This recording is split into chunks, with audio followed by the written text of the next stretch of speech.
E hoje nós recebemos aqui no estúdio a secretária estadual de Educação, Marioneide Klimaszewski. Ela vai falar dos avanços e dos desafios à frente da Secretaria Estadual de Educação ao longo deste ano de 2019. Boa tarde, secretária.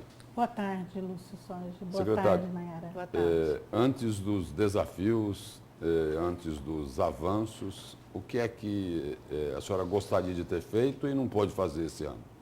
Bom, esse ano foi um ano bastante difícil a nível de Secretaria de Educação. Foi um ano de consertar um pouco a casa, no sentido de buscar a liquidez da instituição SEDUC junto aos seus fornecedores, pagamento de restos a pagar, de reorganizar a casa, né? E acho que um grande desafio que a gente gostaria de ter feito esse ano e não conseguiu ainda foi realizar no Estado o módulo 4 do nosso programa Avalie MT, que é a avaliação de todos os alunos da rede estadual de ensino. Mas da porta para dentro, secretária, só interrompendo aí dentro do que a senhora começou a colocar. Da porta para dentro, a casa da SEDUC já está arrumada? Eu posso dizer que 98% arrumada, Lúcio. Nós conseguimos este ano aí pagar praticamente 100% dos nossos fornecedores. Tínhamos aí um resto a pagar na SEDUC de 800 milhões de reais. Hoje nós quitamos com todos os fornecedores. No ano de 2019, especificamente, estamos com os nossos fornecedores em dias, né? Temos aí apenas duas situações aí para resolver esta semana ainda, que é a questão do transporte escolar, a 9ª parcela, para pagar, e a 10ª que vence esse mês de dezembro, mas já estamos em negociação para tentar fazer isso ainda até a próxima semana, reorganizando a nossa contabilidade e questões orçamentárias, exatamente pelo teto de gasto do Estado, né, que nós não podemos ferir, mas já estamos administrando e gestionando essa situação. E nós, assim, vamos dizer que administrativamente, orçamentariamente e financeiramente equilibrados. A SEDUC, ela conseguiu esse ano, com a contribuição de todos os servidores, de uma equipe gestora bastante diretiva e objetiva, ela conseguiu reorganizar as finanças e conseguir ter capacidade e liquidez para planejar e para investir em planejamentos futuros. Agora, secretária, como está a relação do governo do Estado, a sua relação com os servidores? Porque no começo do ano a gente acompanhou o embate dos servidores da educação com o governo do Estado, com a greve que durou aí quase 45 dias, e agora está marcado para hoje um protesto por conta do cadastro de reserva, o chamamento ali daquele concurso. Como que está essa situação junto aos servidores? É importante, Nayara, deixar claro que a relação nossa com os servidores sempre foi a mais transparente possível. Desde o início da nossa gestão este ano, nós dialogamos com os servidores e colocamos para ele a dificuldade que teríamos em se pagar 510 e RGA. Primeiro, devido à lei de responsabilidade fiscal, que exige que o Estado tenha 49% de investimento no quesito de responsabilidade mesmo, né? De governo e de gestão. Além disso, o quadro que já se existia na SEDUC, uma secretaria com 800 milhões de dívidas, comprometida em seu orçamento, 95,6% com folha de pagamento, sobrava-se 4,4% para fazer gestão. Esse 4,4%, numa conta de padeiro muito rápida, né, seriam 300 milhões. 300 milhões você paga transporte escolar, alimentação escolar, recurso do PDE que vai direto para a escola. Então, o que sobra disso aí? Apenas o que se pagar é energia elétrica. Tínhamos uma realidade de sobrar 1.800.000 para recuperação de infraestrutura escolar. O que não dá para reformar uma escola, e tendo então mais quase 400 escolas necessitando de uma intervenção. Então foi preciso fazer uma gestão muito séria, muito responsável. E aí, nesse momento, nós passamos tudo isso para as nossas relações, tanto para o sindicato quanto para o colegiado de diretores. Tivemos o que nós chamamos de roda de conversa com os nossos gestores, passando a realidade financeira, orçamentária, administrativa e pedagógica da SEDUC.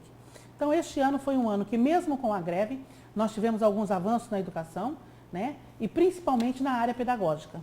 Secretária, por falar em greve, os profissionais aí da educação, eles pararam, né, e pararam por bastante tempo, reivindicando aí a RGA e principalmente aquele aumento real de salário. Qual a expectativa aí para 2020? Bom, em relação a esses dois temas? O governador e a nossa equipe toda de governo têm deixado claro que nós não entramos para derrubar a Lei 510, nós não entramos para a questão de discutir RGA, Por quê? Porque nós primeiro precisamos recuperar a liquidez do Estado e, então, a lei de responsabilidade fiscal. Como o governador Mauro Mendes tem dito, assim que chegarmos ao patamar de 49%, estaremos, então, primeiro, cumprindo com o compromisso do RGA.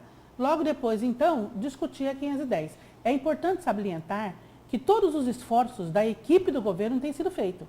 O governo começou aí, desde o início do ano, como poucos governos tiveram a coragem de fazer, com enfrentamentos pesadíssimos. Começamos com a reestruturação organizacional do próprio governo, com a reforma administrativa, redução de secretarias. Na SEDUC, então, houve redução de cargos de DGA, que são cargos de confiança, redução de 2.135 contratos na rede estadual como um todo. Tivemos aí a discussão e a negociação com fornecedores com redução de 20% de cada contrato que existia. Tínhamos um contrato de internet que tínhamos um custo de 11.800.000, reduzimos isso para 4.300.000, ou seja, no enfrentamento maciço, pesado, para reduzir os custos operacionais e as despesas da rede, para que pudéssemos ter aí um plus a mais de capacidade de investimento. Com isso, a gente investiu esse ano em uma das reivindicações da greve também, que é a melhoria da infraestrutura escolar. Retomamos hoje no Estado 80 obras da educação, das quais estão aí reformas de escolas, como a escola Benedito daqui do CPA, como a escola Malik Didier do Pedro 90, a escola Emanuel Pinheiro de Rondonópolis, a escola Sebastião Patrício de Primavera. Secretária, vamos usar a participação do nosso telespectador, participa via WhatsApp. Por que não vai pagar os professores contratados? O 10º, meu nome é Robson, sou professor. Pergunta para ela, secretária. Não existe essa informação. Todos os contratados irão receber o 13º no dia 20 de dezembro. Agora, o 10º ele é proporcional. Se você teve lá 6 meses de contrato no ano de 2019, você vai receber 6 dozeavos, né? Só recebe integral aquele que trabalhou o ano inteiro. Quer dizer, então, todos... Dia 20 de dezembro, todos estarão com o 13º na conta salário. Secretário, uma outra questão aí, uma questão bem polêmica. A senhora é professora, é servidora pública, tem uma discussão forte aí sobre a reforma, né? Uma reforma estadual aqui na Previdência, especialmente em relação ao funcionalismo público. E aí aumentaria aí essa taxação de 11% para 14%. A senhora tem uma opinião sobre esta questão? Olha só, Lúcio, o nosso país é um país que ele está exatamente precisando de uma série de reformas e a gente tem que ter clareza disso.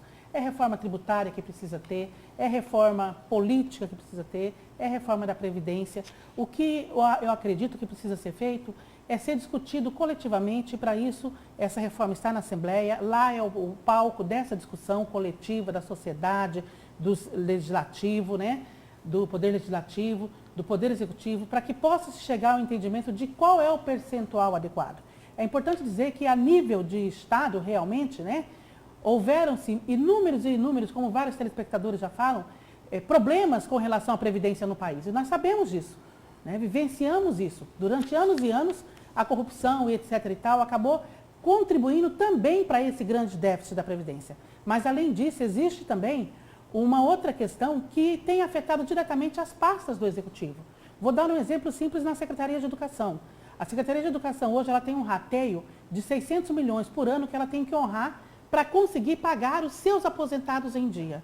Então, isso tudo acaba, de uma certa forma, onerando a própria Secretaria no exercício de suas ações, de seu investimento na educação que está aí posta. Agora, secretário, diante de um tema tão complexo e tão delicado, né, porque ele atinge aí milhares de pessoas, né, entre servidores ativos e inativos, será que dá para aprovar isso, por exemplo, assim, no regime de urgência? Não precisaria de um pouco mais de tempo para discutir essa questão? Sem sombra de dúvidas, esse tempo aí é a própria Assembleia que vai ter que estar intermediando e articulando essa situação, né? Eu acredito que, por mais que exija aí uma necessidade de fazer uma aprovação em tempo mais hábil, inclusive pela própria reforma, né, as reformas que estão sendo vivenciadas a nível de país e a nível de Estado, mas eu acredito que é necessário sim fazer uma discussão, mais coletiva sobre isso dentro da própria Assembleia, que é o órgão legislador do Estado de Mato Grosso, né? Então, lá na Assembleia, a gente vai estar acompanhando, eu tenho equipe que está acompanhando exatamente para podermos, então, contribuir como for necessário e possível para essa, sem sombra de dúvidas, é hora de repensar o Brasil, né? E aí, a gente repensando o Brasil, eu não posso deixar de falar aqui, Lúcio, do próprio bolo tributário, onde a União fica com 20%, os estados com 31%, os municípios com 20%, a União 20%, a União com 54%, os municípios com 31%, com 25% e o Estado com 21%. Desse bolo tributário, e na hora das despesas operacionais de educação é o inverso. Aquele que recebe 20%, que é o caso dos municípios, ele gasta 41%. O Estado que recebe 25% gasta quase 50%. E a União, que fica com 54% do bolo, gasta 20% com a educação. Então, esse bolo tributário também precisa ser repensado a nível nacional e ser redirecionado também a carga tributária com relação aos tributos que o Estado arrecada com os fins para a educação. Secretário, obrigado pela presença e pelas informações da senhora aqui no Jornal do Meio-Dia. Eu agradeço a você, Lúcia, a você, Nayara. Desejo a todos os telespectadores aqui do Jornal do Meio-Dia um Feliz Natal, um próspero Ano Novo. A vocês também, que o Menino Jesus possa nos abençoar, nos dando principalmente sabedoria. Obrigada, secretário.